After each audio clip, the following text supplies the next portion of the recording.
चिराग अपने पैसों का इस्तेमाल एक महंगी घड़ी खरीदकर हरदेव को गिफ्ट करने में करना चाहता था, लेकिन उसके सामने फिलहाल देवेन भी अपने पैसों की परेशानी लेकर बेबस खड़ा था और उससे मदद की उम्मीद कर रहा था।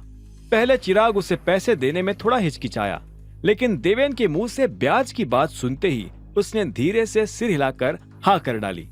ठीक है, लेकिन अभी मेरे पास सिर्फ 60% शेयर्स खरीदने की गुंजाइश है, बाकी के 10% का तुम्हें ही सॉर्ट करना पड़ेगा। चिराग का ऑफर सुनकर देवेन के चेहरे पर तुरंत ही एक मुस्कान आ गई। थैंक्स अ लॉट सर, 10% का टेंशन नहीं है, वो मैं देख लूंगा। अगर एट द एंड कुछ नहीं हो पाया तो बैंक से लोन ही ले लूंगा। चिराग ने हामी में सिर हिलाते हुए उसके नाम का चेक लिख दिया। उधर ऑफिस से निकलते ही चिराग का फोन बजने लगा। उसने देखा कि स्क्रीन पर नाम अनन्या का था। चिराग को अनन्या की ये बात भी अच्छी लगती थी कि वो कभी ऑफिस टाइम पर कॉल करके डिस्टर्ब नहीं किया करती थी। हाँ अनन्या, मुझे पता है तुमने उस डायमंड रिंग की तारीफ करने के लिए फोन लगाया है। चिराग ने अपनी गाड़ी की ओर चलते हुए मुस्कान के साथ कहा। हाँ, रिंग के तो क्या ही कहने, लेकिन मुझे तुमसे कुछ सवाल भी पूछना था चिराग। अनन्या ने थोड़ा हिचकिचाते हुए कहा। वो रात भर से उस डायमंड रिंग के बारे में ही सोचे जा रही थी और चिराग से उसकी कीमत पूछना चाहती थी। उसे अभी भी हजम नहीं हुआ था कि चिराग उसके लिए 50 करोड़ का गिफ्ट खरीद सकता था। हाँ पूछो। तुमने ये डायमंड रिंग कितने कीमत पर खरीदी? Just asking. एक्चुअली कल रात को एक पुरानी दोस्त मिली और उसने मुझे बताया कि ये रिंग प्योर रीनाज हार्ट के डायमंड से लदी है। वो ये भी कह रही थी कि ये डायमंड बहुत ही ज्यादा कीमती और महंगा होता है।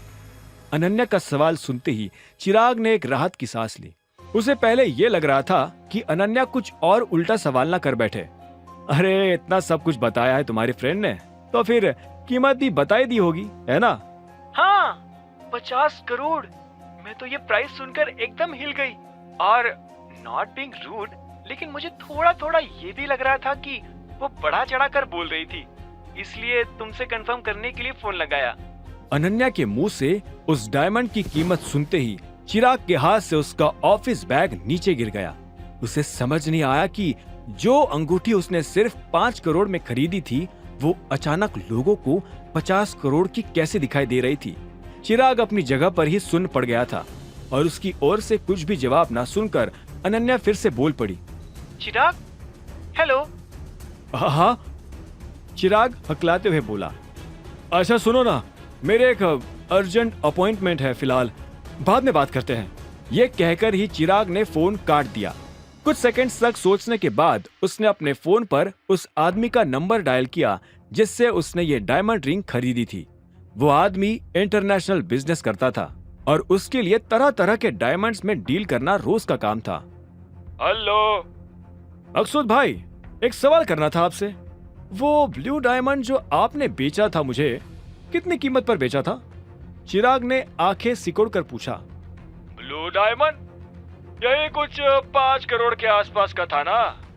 फिर से उस डायमंड की कीमत 5 करोड़ सुनकर चिराग शॉक हो गया और उसने एक और बार चिल्लाकर पूछा। मैं उसकी असली कीमत की बात कर रहा हूँ, सच सच बताओ। मकसूद की साइड से एक पल के लिए सन्नाटा छा गया और फिर वो धीरे से बोला। 50 करोड़ कीमत है उस डायमंड की चिराग बॉस, लेकिन वो ना तो सेल पर है, ना ही आप उसे डायरेक्टली खरीद भी पाते। जो आपको मैंने बेचा है वो उसका इमिटेशन है, बिल्कुल हूबहू। क्या? चिराग गुस्से से भड़क उठा। इमिटेशन क्या होता है? सीधे सीधे बोलो ना कि नकली रिंग है वो। मकसूद ने एक गहरी सांस लेते हुए कहा। चिराग बॉस, तुमको इतने सारे डायमंड्स की वैरायटी दिखाई थी मैंने, पर तुम्हें ही लत लगी थी कुछ बहुत ही यूनिक और कीमती खरीदने की। अब कीमती चीज की कीमत भी तो वैसी होगी ना, और फिर तुम्हारा बजट भी कम था, इसलिए इसका सॉल्यूशन सोचकर मैंने तुम्हें इमिटेशन वाली डायमंड रिंग दे दी। अब रीनास प्योर हार्ट की फर्स्ट कॉपी भी 5 करोड़ की तो बिकेगी। चिराग को अपने कानों पर विश्वास नहीं हो रहा था कि 5 करोड़ जितनी बड़ी रकम देने के बाद भी उसके हाथों सिर्फ एक नकली अंगूठी ही आई थी। अपना सिर हिलाते हुए वो फोन पर जिद करने लगा। नहीं नहीं, ये अंगूठी वापस लो और मुझे असली डायमंड वाली ला कर दो कैसे भी। अरे क्या ला कर दो? असली Reena's pure heart diamond ring अभी कुछ दिनों पहले ही ऑक्शन में बिक चुकी है। अरे वो 50 करोड़ की नहीं बल्कि 100 करोड़ की बिकी है। मकसूद ने गर्व से अपनी आवाज ऊंची करते हुए कहा। 100 करोड़ सुनते ही चिराग के कानों में से मानो खून निकल आया।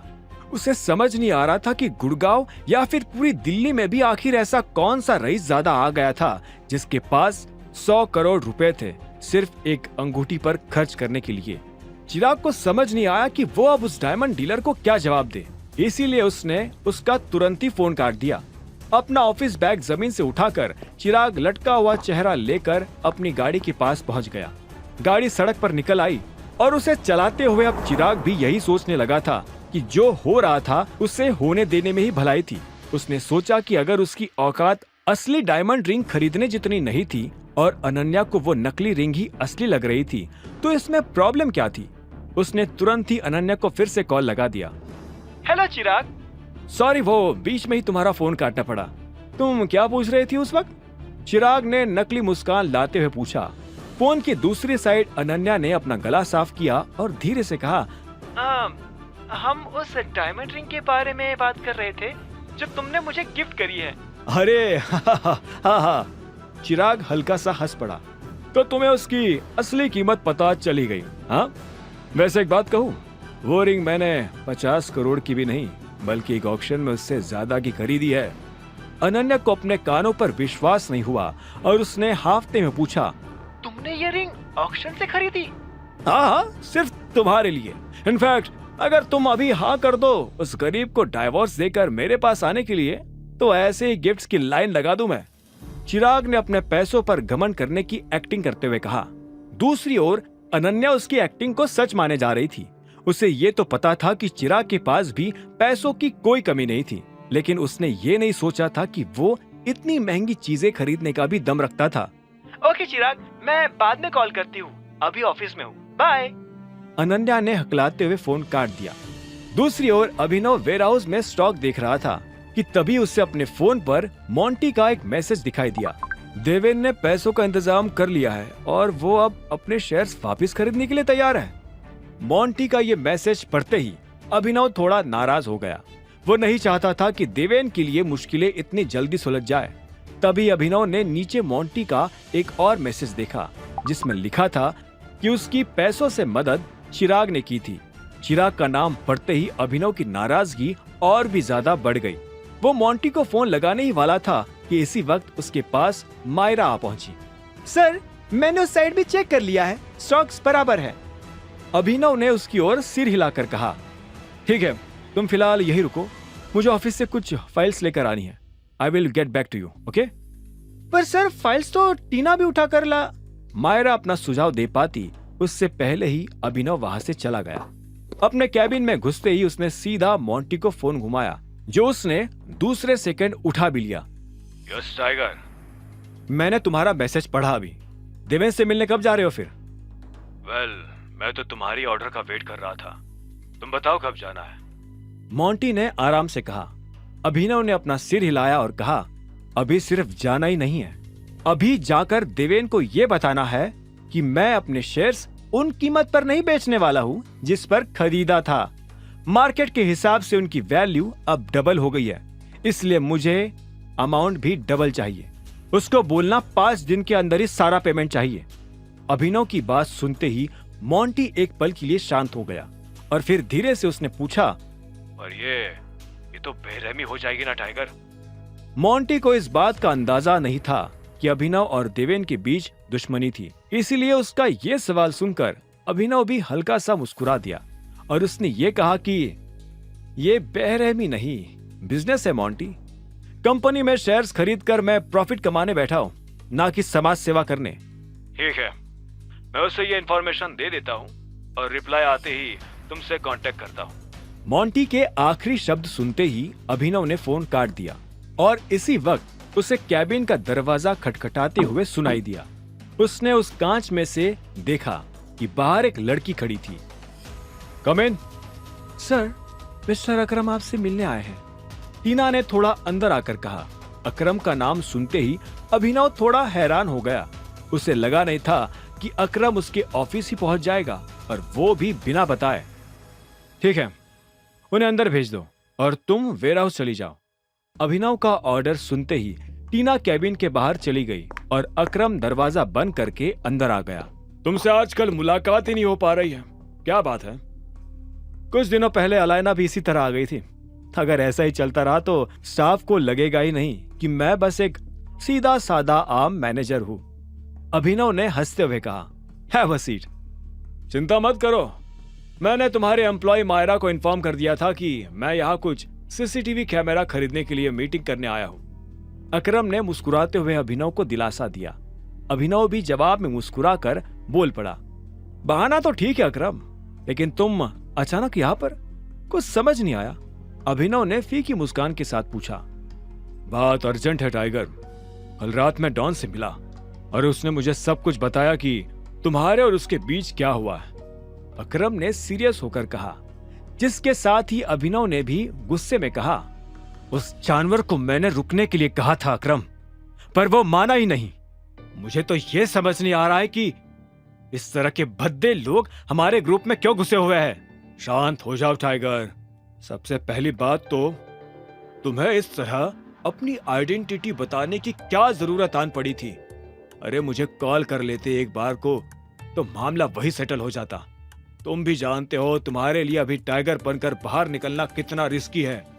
अकरम को थोड़ा गुस्सा भी आ रहा था, लेकिन वो टाइगर के सामने गुस्सा निकाल नहीं सकता था।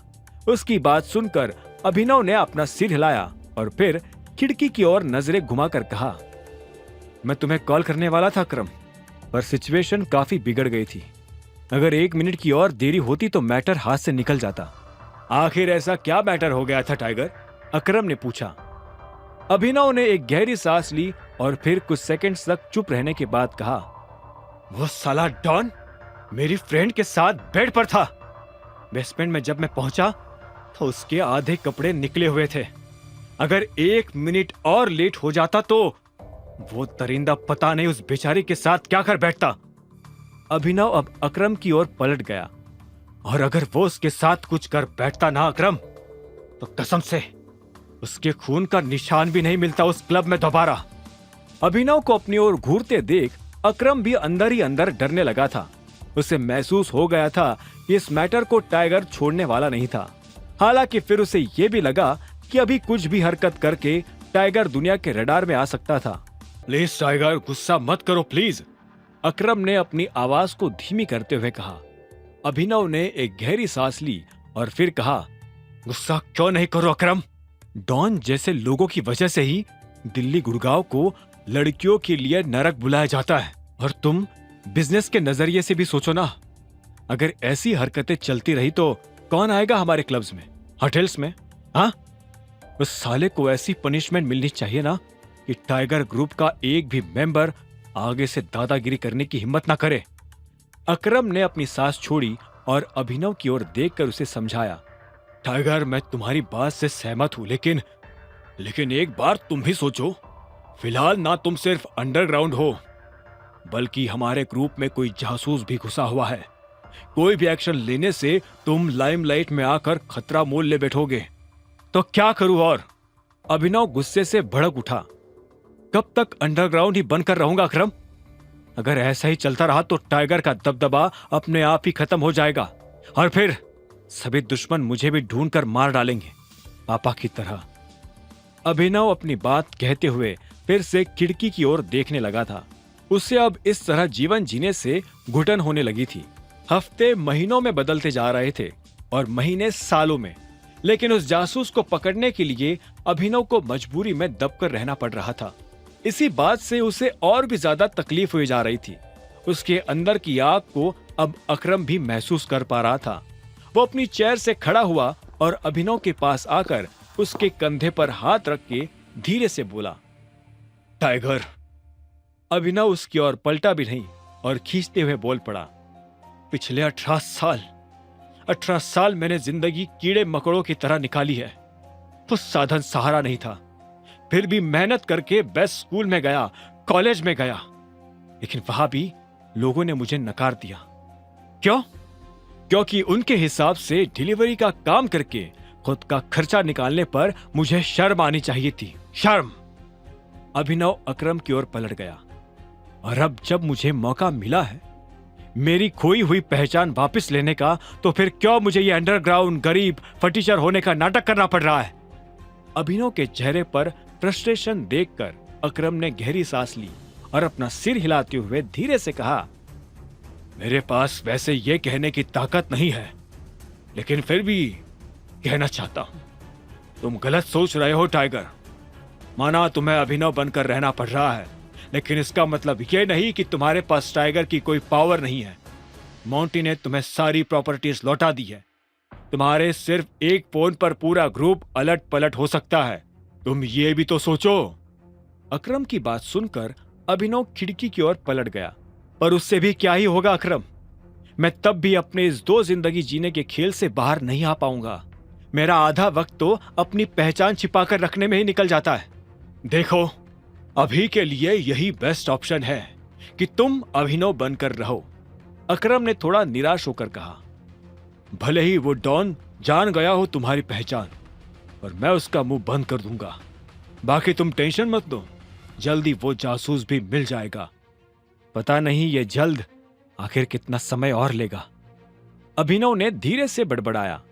उसे ना सिर्फ इस बात से तकलीफ हो रही थी कि वो टाइगर बनकर लोगों को ठिकाने नहीं लगा सकता था, बल्कि वो उस टॉर्चर से भी परेशान था जो अनन्या और उसकी माँ उसे दिया करती थी। अभिनव ये भी सोचने लगा कि जब अनन्या और शर्मिला को उसके टाइगर होने का राज पता चलेगा तो उनका क्या रिएक्शन होगा। हालांकि उस रिएक्शन को जल्दी से जल्दी देखने के लिए उसे उस जासूस को भी ढूंढ निकालने की जरूरत थी जो उसकी कंपनी में मंडरा रहा था। ठीक है, देखते क्या होता है। अगली बार ऐसी कोई भी सिचुएशन आई तो मैं तुम्हें कॉल कर दूंगा। अभिनव फिर से उसकी ओर पलट गया। और हाँ, रानी की मुलाकात दिक्पाल से हुई है, और जब वो देवेन के कहने पर मुझे नौकरी से निकालने वाली थी तब मैंने उसे फोन पर टाइगर बनकर धमकाया भी था। डोंट वरी, मैंने उसे यह नहीं बताया था कि मैं ही टाइगर हूं।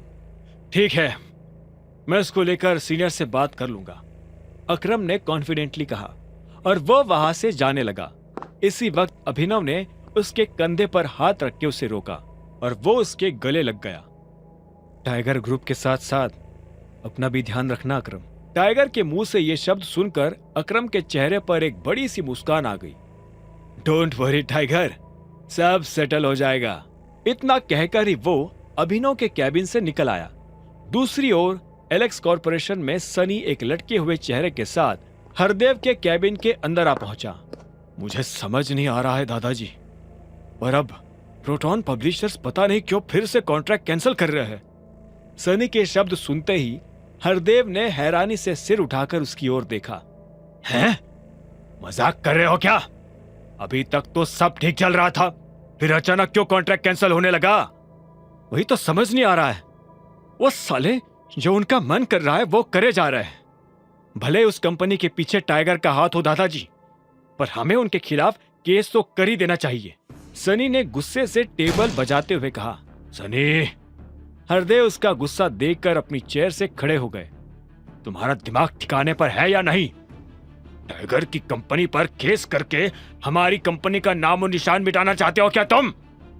तो फिर और क्या करे दादाजी? सनी खींचते हुए बोल पड़ा।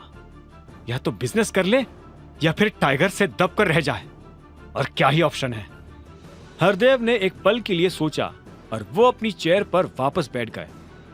हमें टाइगर का ही फेवर लेना चाहिए। अब मुझे ये बताओ, प्रोटॉन ने रीजन क्या दिया है कॉन्ट्रैक्ट कैंसिल करने का? हरदेव ने सनी की ओर देखकर पूछा। उनका सवाल सुनकर सनी के चेहरे पर थोड़ी घबराहट आ गई थी। वो हरदेव को असली कारण नहीं बताना चाहता था, लेकिन अब उसके पास और कोई ऑप्शन भी नहीं था। वो चाहते हैं कि इस कॉन्ट्रैक्ट की इंचार्ज अनन्या ही रहे। क्या? हरदेव को अपने कानों पर विश्वास नहीं हुआ। पर प्रोटॉन को अनन्या में ऐसा क्या दिख गया कि वो उससे चुनना चाहते हैं? कहीं अनन्या ने टाइगर से तो कांटेक्ट नहीं कर लिया? मुझे भी यही लग रहा है दादाजी। अनन्या कैसी लड़की है आप भी जानते हो। टाइगर तो नहीं, लेकिन उसने जरूर टाइगर की किसी मैनेजर को कन्विंस किया होगा कुछ गलत हरकत करके। आखिर अभिनव को भी तो वो वैसे ही घर में ले आई थी। अगर उस दिन मैं आपको कॉल करके इन्फॉर्म नहीं करता तो हम सब अभी भी उसके झूठ के अंधेरे में जी रहे होते। सनी को यह समझ आ गया था कि अगर कंपनी अनन्या के हाथों से छीननी है तो उसका एक ही उपाय था, हरदेव के मन में उसके लिए नफरत पैदा करना। सनी हरदेव की हर बात से वाकिफ भी था कि उन्हें किस चीज से नफरत थी और किस से मोहब्बत। उसके मुंह से अनन्या का खुलासा सुनते ही हरदेव की आंखें गुस्से से लाल हो आई। तुम जो बोल रहे हो वो सच है या नहीं? सनी ने तुरंत ही हामी में अपना सिर हिलाकर कहा, 100% सच है दादाजी। भला मैं क्यों अनन्या के खिलाफ झूठ बोलने लगूंगा? आखिर वो भी तो मेरी छोटी बहन जैसी ही है। हरदेव ने उसकी बात पर सिर हिलाया। जैसी ही नहीं, छोटी बहन ही है वो तुम्हारी। जी जी, सनी ने सिर झुकाकर हामी भरी। पर उसकी हरकतें जानना भी हमारे लिए जरूरी है। मैं बस अभी तक उसे रंगे हाथों पकड़ नहीं पाया हूं, लेकिन जल्दी वो भी कर लूंगा। हरदेव ने सनी की इस बात पर कोई जवाब नहीं दिया। वो फिलहाल अनन्या से काफी नाराज थे, लेकिन उन्हें सनी की बातों पर भी कहीं ना कहीं डाउट हो रहा था। हालांकि फिर उन्हें यह याद आया कि सनी के कहने पर ही उन्हें अनन्या और अभिनव होटल में एक साथ सोते हुए मिले थे। उन्हें लगा था कि अगर सनी की बात उस वक्त सच निकल गई थी तो इस बार भी सच हो सकती थी। ठीक है, टाइगर की मांग यह है ना कि इस कॉन्ट्रैक्ट की इंचार्ज अनन्या रहे, तब अनन्या ही इसे संभालेंगी। हरदेव की ये बात सुनकर सनी के होश उड़ गए। उसने कुछ कहने की कोशिश करी, पर हरदेव ने बीच में ही उसको रोक दिया। हम इस कॉन्ट्रैक्ट को नहीं खो सकते सनी, तुम खुद से पहले कंपनी के बारे में सोचो। सनी चेहरा लटकाकर अपनी जगह पर खड़ा हो गया। दूसरी ओर अभिनव आज घर जल्दी पहुंच गया और वहां पर किसी को ना देखकर उसने राहत की सांस भी ली। शॉवर लेने के बाद उसने खुद के लिए नूडल्स भी पकाए और फिर उसे वो रिंग देखने की सूझी जो चिराग ने अनन्या को गिफ्ट की थी। वो उस रिंग को अपनी खरीदी हुई डायमंड रिंग से कंपेयर करना चाहता था। किस्मत से उसको वो नकली रिंग ज्वेलरी बॉक्स में बहुत ही सावधानी से रखी हुई मिल भी गई।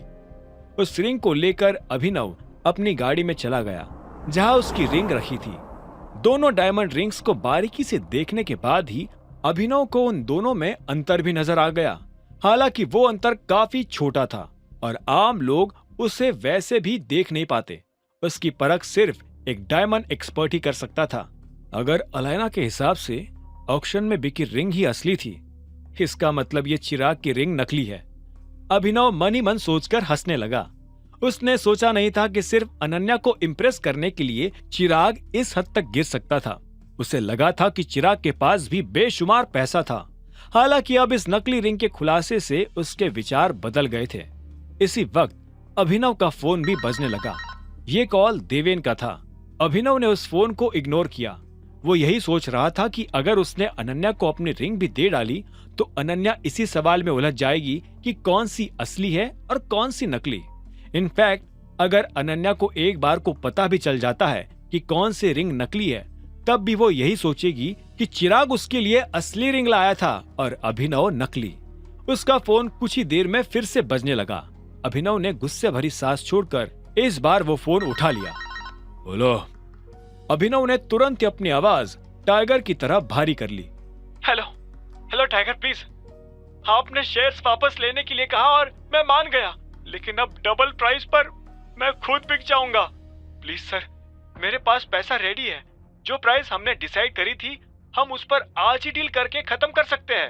देवेन इतनी इमोशनल और पतली आवाज में गिड़गिड़ा रहा था कि अभिनव को एक बार अपने स्क्रीन पर नाम चेक करना पड़ा, ये देखने के लिए कि वो सच में देवेन था भी या नहीं। स्क्रीन पर भले ही नाम देवेन का आ रहा था, लेकिन अभिनव अब भी उसके इमोशनल होने से पिघलने नहीं वाला था। उसे पता था कि इन फर्जी आंसुओं के पीछे देवेन अब भी वही मगरमच्छ था जिसने अभिनव को मारने के लिए गुंडे भिजवाए थे। देखो, मैंने ये डिसीजन मार्केट वैल्यू को देखकर ही लिया है। अगर तुम उस प्राइस पर नहीं खरीद सकते मेरे शेयर्स, तो अपनी कंपनी हैंड ओवर कर दो। जहां तक मुझे याद है, तुम्हारे पास बाकी के 10% शेयर्स और चिराग के पास 20% शेयर्स है ना? मैं दोनों के शेयर्स खरीद लूंगा, ठीक है? अभिनव ने कॉन्फिडेंटली अपना ऑफर रखा। उसका ऑफर सुनते ही देवेन के चेहरे पर चुप्पी छा गई। अभिनव बेताब था ये सुनने के लिए कि देवेन का इस ऑफर को लेकर क्या डिसीजन हो सकता था। उसे ये बात भी पता थी कि फिलहाल देवेन ने चिराग से 60% शेयर्स के पैसे उधार ले रखे थे। अभिनव के ऑफर पर अब देवेन क्या जवाब देने वाला था? अगर देवेन ना कर देगा तो फिर उसके पास क्या ऑप्शन बचेगा? क्या अभिनव अपनी असली अंगूठी भी अनन्या को गिफ्ट करने वाला था? क्या होंगे इन सभी सवालों के जवाब? जानने के लिए सुनते रहिए आगे।